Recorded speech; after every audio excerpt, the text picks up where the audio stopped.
নমস্কার বন্ধুরা, আশা করি তোমরা সবাই ভালো আছো। আমার নাম শুভজিৎ। আজকে ডাব্লিউবিসিএস মেইনসের প্রিভিয়াসের কোশ্চেন নিয়ে আলোচনা করব। মেইনস যে লাস্ট মেইনসটা হয়ে গেছে সেটা হচ্ছে 2020 যে মেইনসটা হয়ে গেল, সেটার কোশ্চেন নিয়ে আলোচনা হবে। তো সাবজেক্ট ওয়াইজ চলবো। ফার্স্ট পলিটি দিয়ে শুরু করছি। পলিটিটা থাকে হচ্ছে পেপার 5-এ। পেপার 5-এ পলিটি এবং ইকোনমিক্স মিলে 100 করে 200টা কোশ্চেন থাকে, ঠিক আছে। তো 100টা কোশ্চেন যেহেতু একটা ভিডিওর মধ্যে আলোচনা করলে প্রচুর লেন্দি হয়ে যাবে ভিডিও, তার জন্য আলাদা পার্ট করে করব। আর একটা সাবজেক্ট হয়ে গেলে আরেকটা সাবজেক্টে মুভ অন করব, ঠিক আছে। আর প্রিভিয়াস ইয়ার কোশ্চেন যে খুব ইম্পর্টেন্ট, এটা সলভ করতে হয়, এটা নতুন করে তোমাদের কিছু বলার কিছু নেই, তো তোমরা অবশ্যই সব জানো। আর তো চলো শুরু করা যাক ফার্স্ট কোশ্চেন দিয়ে। দেখো, ফার্স্ট কোশ্চেন বলছে choose the correct amendment to the Indian constitution which has delinked the right to property from the chapter on fundamental rights. ঠিক আছে, তো বলছে যে ফান্ডামেন্টাল রাইটস যেটা ছিল রাইট টু প্রপার্টি, সেটা কোন অ্যামেন্ডমেন্টের দ্বারা ডিলিট করা হয়? তো সেটা হয় 44তম অ্যামেন্ডমেন্ট অ্যাক্ট 1978, এর মাধ্যমে এটা ডিলিট করা হয়। আর 44তম অ্যামেন্ডমেন্টের মাধ্যমে আরেকটা জিনিস মনে রাখবে, যে প্রেসিডেন্ট ন্যাশনাল ইমার্জেন্সি তখনই লাগু করতে পারবে যখন ক্যাবিনেট থেকে রিটেন রেকমেন্ডেশন দেওয়া হবে, তখনই প্রেসিডেন্ট ন্যাশনাল ইমার্জেন্সি লাগু করতে পারবে। আরেকটা জিনিস মনে রাখবে যে ন্যাশনাল ইমার্জেন্সির সময় আর্টিকেল 20 এবং আর্টিকেল 21 এই দুটোকে সাসপেন্ড করা যাবে না। এটাও 44তম অ্যামেন্ডমেন্টের মাধ্যমে অ্যাড করা হয়, ঠিক আছে। আর্টিকেল 21-এ কী আছে? Protection of life and personal liberty, ঠিক আছে। তো এটা সাসপেন্ড করা যাবে না। তো এই জিনিসটুকু মনে রাখবে। তো চলো নেক্সট কোশ্চেনে যাই। দেখো, নেক্সট কোশ্চেন বলছে the directive principal of state policy, যেটা আর্টিকেল 36 থেকে আর্টিকেল 51-র মধ্যে আছে, is included in which part of the Indian constitution. তো বলছে যে ডিপিএসপি আমাদের কনস্টিটিউশনে কোন পার্টে আছে? তো বলো পার্ট 1-এ কী আছে? পার্ট 1-এ আছে হচ্ছে ইউনিয়ন অ্যান্ড টেরিটরি, ঠিক আছে। পার্ট 2-তে কী আছে? পার্ট 2-তে আছে হচ্ছে তোমার সিটিজেনশিপ। পার্ট 3-তে কী আছে? পার্ট 3-তে আছে হচ্ছে তোমার ফান্ডামেন্টাল রাইটস, তাই তো।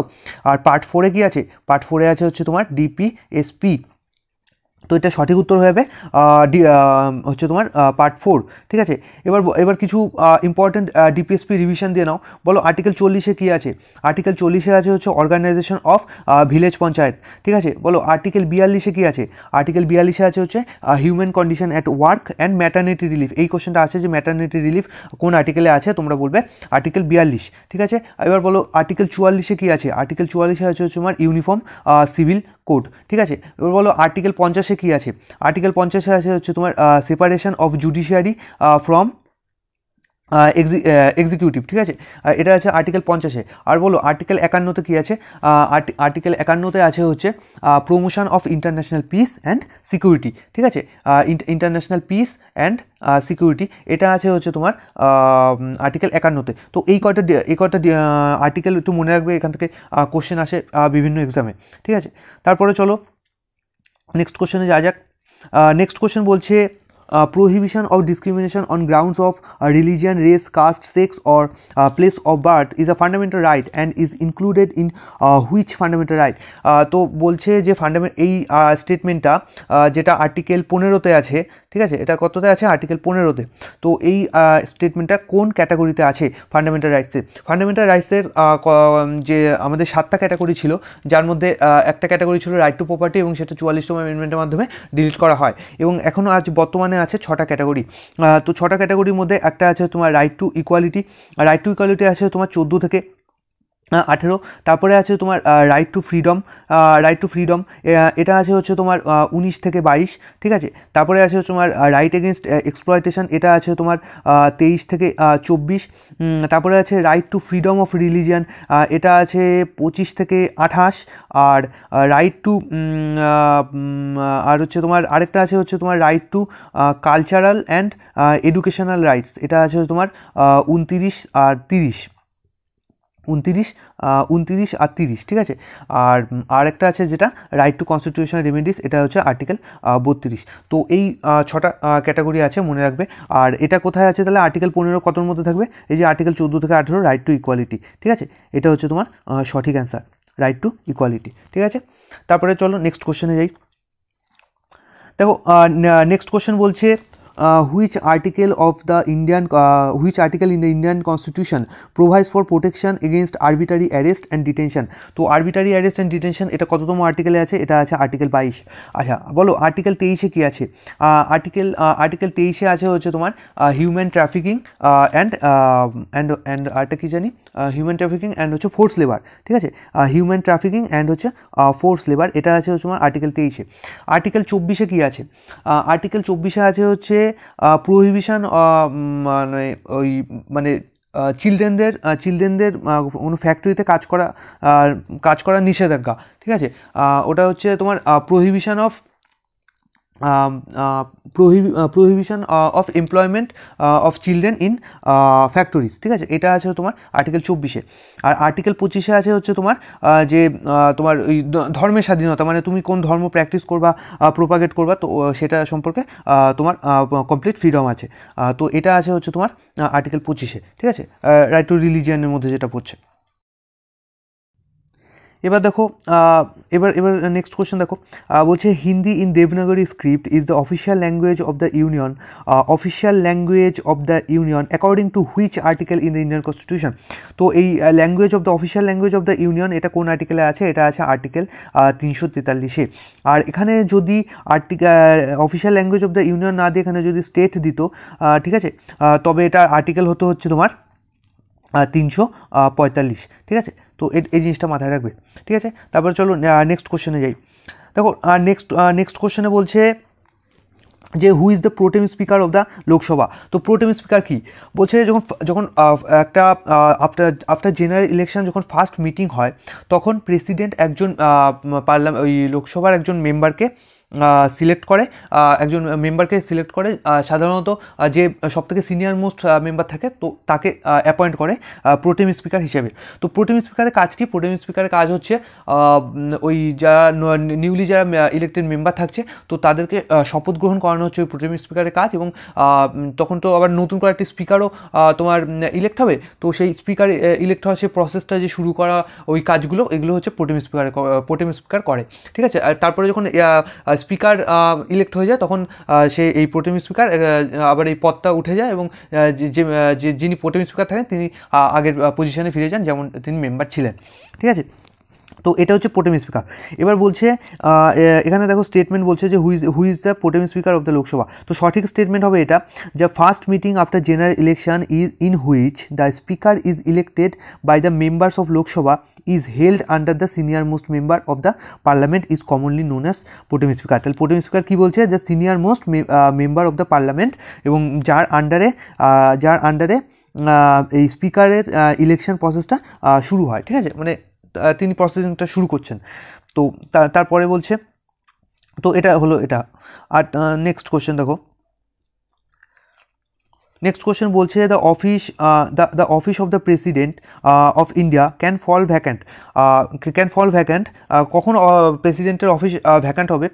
In the case of death of president, হ্যাঁ, যদি প্রেসিডেন্টের যদি ডেথ হয়ে যায়, তো তখন এটা হবে, অফিস ভ্যাকান্ট হবে। If the president resigns from the post, হ্যাঁ, রিজাইন করলে তো অফিস ফাঁকা হয়ে যাবে, ভ্যাকান্ট হয়ে যাবে।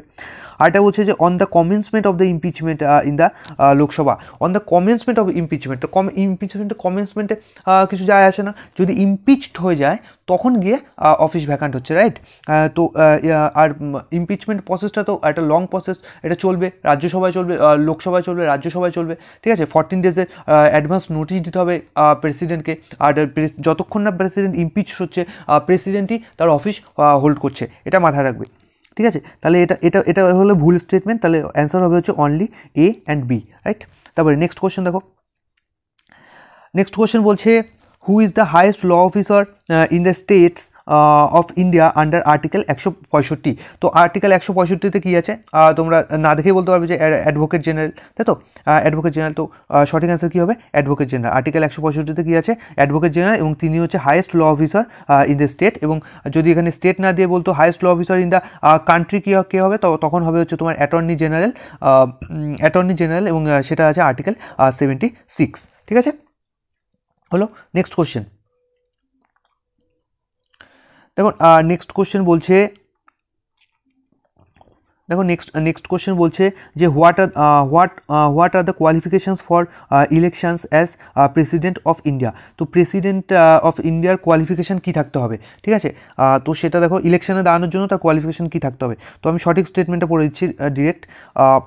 বলছে no person shall be eligible for election as president unless, বলছে কোনো পার্সন প্রেসিডেন্ট হিসাবে ইলেকশনে এলিজিবল হবে না যতক্ষণ না পর্যন্ত he is a citizen of India, অবশ্যই তার সিটিজেন হতেই হবে। He has completed 35 years of age, হ্যাঁ তার 35 ইয়ার্স অফ এজ থাকতে হবে, ঠিক আছে। আর তোমার প্রাইম মিনিস্টার হতে গেলে বা লোকসভার মেম্বার হতে গেলে সেটা হতে হয় 25, তাই তো। আর রাজ্যসভার মেম্বার হতে গেলে হয় 30, ঠিক আছে।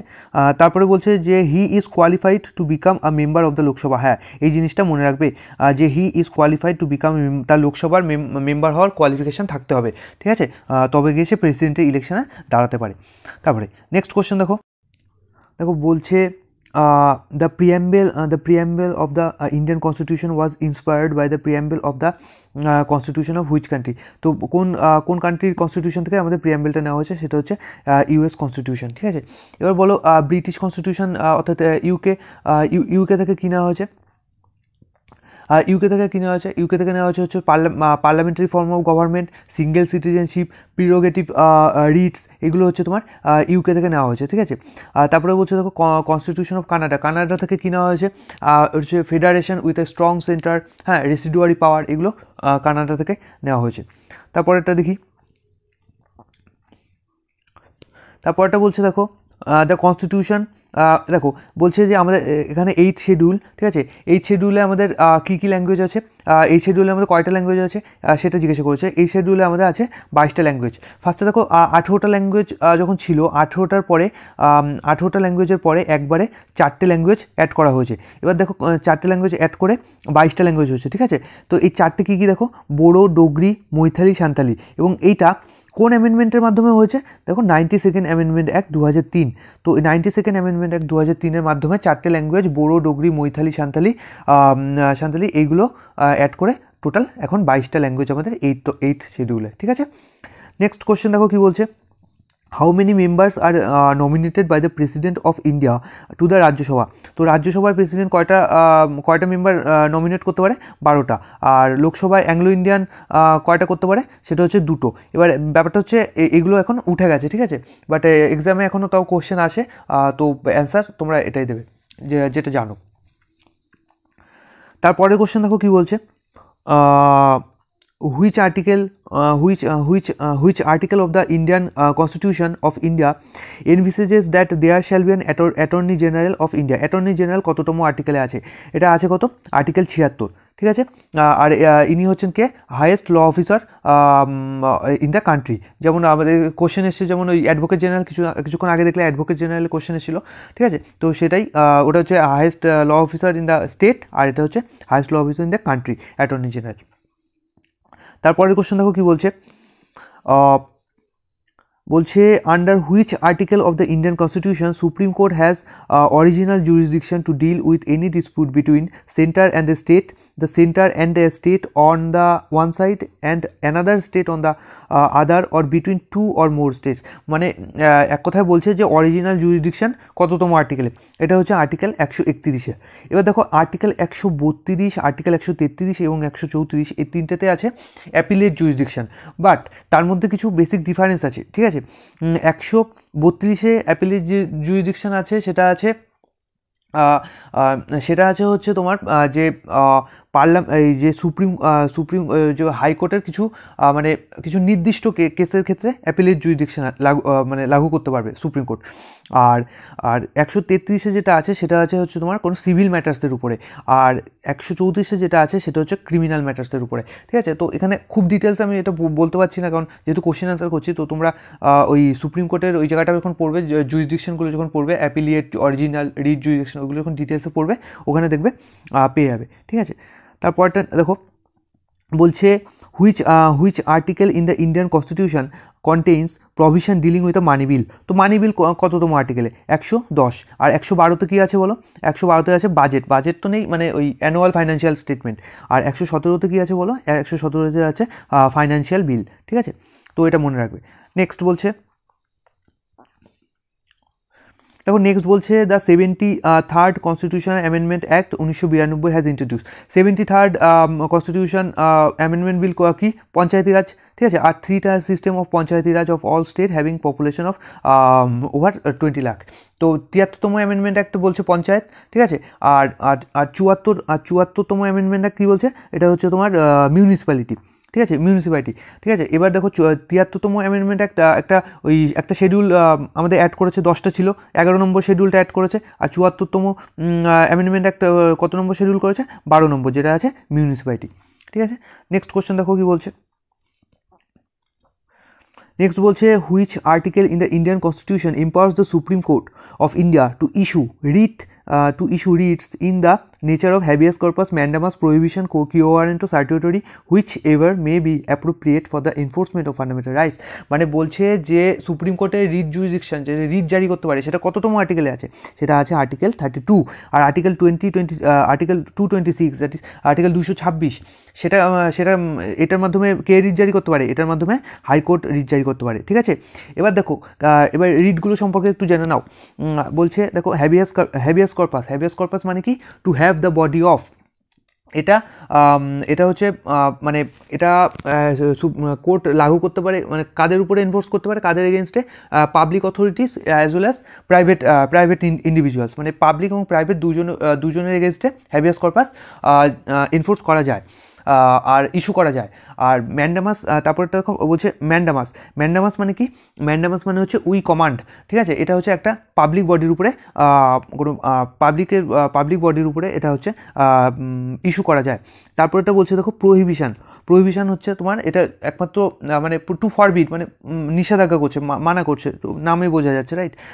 এটা হচ্ছে কোনো জুডিশিয়াল বডির উপর, মানে কোনো হায়ার কোর্ট লোয়ার কোর্টের উপরে করবে।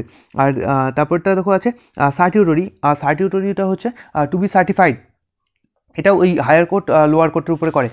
আর তারপরে আছে দেখো কিও ওয়ারেন্টো মানে কি? By what authority or warrant, মানে এটা যখন যদি কোনো মানে কোনো একজন ব্যক্তি যে পাবলিক অফিস হোল্ড করছে এবং ইললিগালি হোল্ড করছে, ঠিক আছে, তার লিগালিটি ক্লেইম করার জন্য এই সার্টিউটরি কিও ওয়ারেন্টো ইস্যু করে কোর্ট থেকে, ঠিক আছে। এ হচ্ছে তোমার গেল রিটসগুলো, ঠিক আছে। নেক্সট কোশ্চেন দেখো কী বলছে, একটু তাড়াতাড়ি করছি। নেক্সট কোশ্চেন দেখো বলছে under the Indian constitution it is necessary to be a member of a house after 6 months of becoming a minister. In what way should a minister become a member of the house? বলছে যে 6 মাসের মধ্যে একজন মিনিস্টারকে কি প্রমাণ করতে হবে, মানে কীভাবে say in what way should a minister become a member of the house, মানে মিনিস্টার তো হয়েছে বাট তার তো মেম্বার হতে হবে হাউসের, ঠিক আছে। তো সেটা কীভাবে হতে পারে? একটা হচ্ছে বলছে বাই নমিনেশন, হ্যাঁ বাই নমিনেশন হতে পারে। বলছে বাই ইলেকশন, হ্যাঁ বাই ইলেকশনও হতে পারে। বলছে either by election or nomination, হ্যাঁ ইলেকশনের মাধ্যমেও হতে পারে, বা ইলেক্টেডও হতে পারে, বা নমিনেটেডও হতে পারে, ঠিক আছে। নেক্সট কোশ্চেন দেখো কী বলছে। নেক্সট কোশ্চেন বলছে who is the highest law officer of India under article 76 of the constitution of India. দেখো একই কোশ্চেন বারবার রিপিট। বলছে 76-এ কী আছে? অ্যাটর্নি জেনারেল অফ ইন্ডিয়া, যে কি highest law officer of the country, তাই তো। নেক্সট বলছে দেখো, নেক্সট বলছে the who appoints the chairman and the members of the state public service commission. বলছে স্টেট পাবলিক সার্ভিস কমিশন, যেটা প্রতিটা স্টেটে থাকে, যে আমাদের যেমন আছে না পিএসসি, যেটা আমাদের WBCS এক্সাম নেয়। তো বলছে ওটার এই এসপিএসসির চেয়ারম্যানকে কে অ্যাপয়েন্ট করে? গভর্নর অ্যাপয়েন্ট করে। বাট এখানে মনে রাখবে যে এসপিএসসির চেয়ারম্যানকে গভর্নমেন্ট অ্যাপয়েন্ট করে, বাট রিমুভ কে করে? রিমুভ একমাত্র প্রেসিডেন্টই করতে পারে। রিমুভ কিন্তু একমাত্র প্রেসিডেন্টই করতে পারে, ঠিক আছে। রিমুভ কিন্তু একমাত্র প্রেসিডেন্টই করতে পারে। এবার বলো এসপিএসসি কততম আর্টিকেলে আছে? এসপিএসসি আর ইউপিএসসি দুটোই আছে হচ্ছে তোমার 315 থেকে 324, ঠিক আছে। 315 থেকে 324 পার্ট হচ্ছে তোমার 14, ঠিক আছে। আর হচ্ছে বলো, এবার বলো যে তোমার এদের এই এসপিএসসি যে চেয়ারম্যান, তার টার্ম কতটা থাকবে? তার হচ্ছে 6 or 6 or 62 which ever is earlier, মানে 6 বছর পর্যন্ত টার্ম থাকতে পারে বা 62 বছর তার যদি এজ হয়ে যায়, তবে সেটা হচ্ছে হুইচ এভার ইজ আর্লিয়ার। আর ইউপিএসসির ক্ষেত্রে এটা হয় হচ্ছে তোমার 6 or 65, ঠিক আছে, হুইচ এভার ইজ আর্লিয়ার। তো এটা মনে রাখবে। নেক্সট দেখো একটা ভালো question. Choose the case in which the supreme court by a majority ruled that parliament could amend any part of the constitution of India but it could not alter or destroy the basic structure of the constitution. The basic structure of the constitution কোন case? Keshavananda Bharati case 1973। Keshavananda Bharati কেসটা খুব important. এখানে একটা জিনিস মনে রাখবে যে এই কেসে হচ্ছে হায়েস্ট বেঞ্চ বসেছিল কতজনের?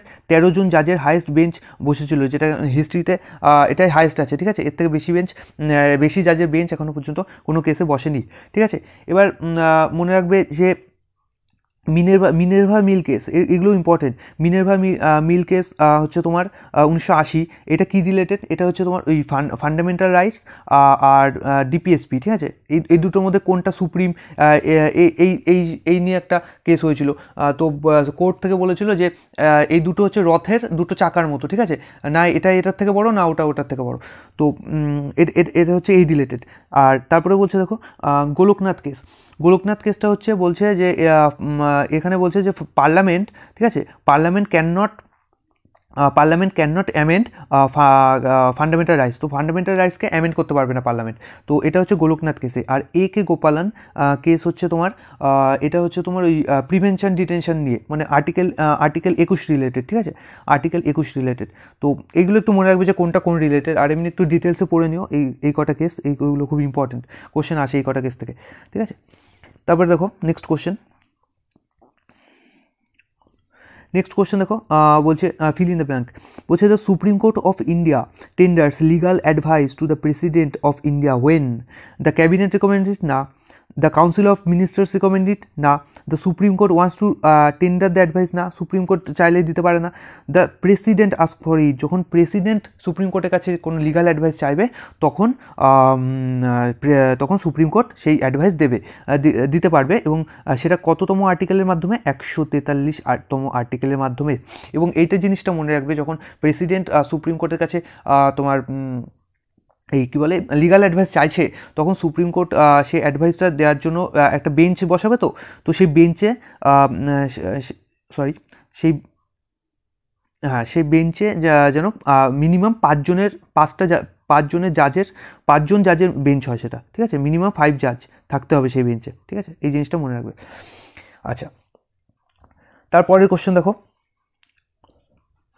To ensure free or fair election, the Constitution of India establishes election commission. এবার বলছে যে এই ইলেকশন কমিশনের মেম্বারদের কে অ্যাপয়েন্ট করে? স্বাভাবিক প্রেসিডেন্ট অফ ইন্ডিয়া অ্যাপয়েন্ট করবে, ঠিক আছে। প্রেসিডেন্ট অফ ইন্ডিয়া হচ্ছে এই ইলেকশন কমিশনের ইলেকশন কমিশনের চেয়ারম্যানকে তোমার কী বলে অ্যাপয়েন্ট করে মেম্বারদের। এবার বলছে দেখো ইলেকশন কমিশন কততম আর্টিকেলে আছে? এটা বলো। এটা আছে হচ্ছে তোমার 324তম আর্টিকেলে, ঠিক আছে। 324 থেকে 329 হচ্ছে তোমার ইলেকশন কমিশন আছে। আর হচ্ছে তোমার এই ইলেকশন কমিশনের যে চেয়ারম্যান তাদের টার্ম কত? 6 or 65 which ever is earlier, ঠিক আছে। নেক্সট দেখো বলছে choose the correct alternative.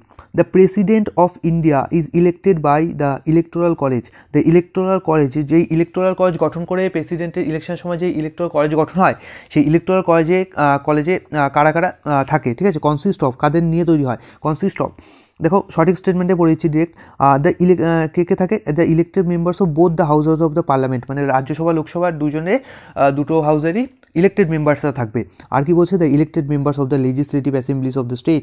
আর কি বলছে? লেজিসলেটিভ অ্যাসেম্বলিজের তোমার যে স্টেটের যে লেজিসলেটিভ অ্যাসেম্বলিজ থাকে, হ্যাঁ, তার ইলেক্টেড মেম্বাররা থাকবে, ঠিক আছে। তো দেখবে প্রেসিডেন্ট আর গভর্নরের উপরে কম্পারেটিভ স্টাডি করে একটা ভিডিও আছে আমার চ্যানেলে, তোমরা দেখতে পারো, ডিসক্রিপশন বক্সে লিঙ্ক দেওয়া আছে। তারপরে বলছে যে দেখো which is the oldest high court established in India, হচ্ছে তোমার ইন 1862। তো দ্য অ্যাক্ট অফ ওই যে 1861 অ্যাক্টের উপর বেস করে 3টে কোর্ট স্ট্যাবলিশ হয়, কলকাতা, মাদ্রাস এবং বোম্বে। তো তার মধ্যে পুরনো কোনটা সবথেকে ওল্ডেস্ট, সেটা হচ্ছে কলকাতা হাইকোর্ট। ঠিক আছে, তো এই হয়ে গেল আমাদের আজকে 25টা কোশ্চেন ডিসকাস করলাম। নেক্সট ভিডিওয়ে আরও দেখবো, চেষ্টা করবো আরও বেশি কোশ্চেন ডিসকাস করার। ঠিক আছে, তো এইভাবে 100টা কোশ্চেন যখন কমপ্লিট হবে তখন আমরা অন্য সাবজেক্টে মুভ করে যাবো। পলিটি শেষ হলে অন্য সাবজেক্টে মুভ করে যাবো। তো এরকম তোমার প্রিভিয়াস ইয়ার কোশ্চেন সলভ করা কিন্তু খুবই ইম্পর্ট্যান্ট। আর মেইনসও আছে সামনে, 2021 মেইনস হবে বা 2022 যারা দেবে, অ্যাকচুয়ালি মানে যারা WBCS দেবে, WBCS জন্য পড়ছো, তাদের মেইনসের কোশ্চেন তো সলভ করতেই হবে একদিন না একদিন, তো না? তো এখন থেকেই করো। আর ভিডিওটা ভালো লাগলে একটা লাইক করে দিও, আর বন্ধুদের সাথে শেয়ার করো। আর হচ্ছে তোমার চ্যানেলটাকে সাবস্ক্রাইব করা না থাকলে একটু সাবস্ক্রাইব করে নোটিফিকেশান অ্যালার্ট করে দাও, যাতে নেক্সট ভিডিওর নোটিফিকেশানটা পেয়ে যাও। ঠিক আছে, তো চলো আজকে এই অবধি, দেখা হচ্ছে নেক্সট ভিডিও, বাই।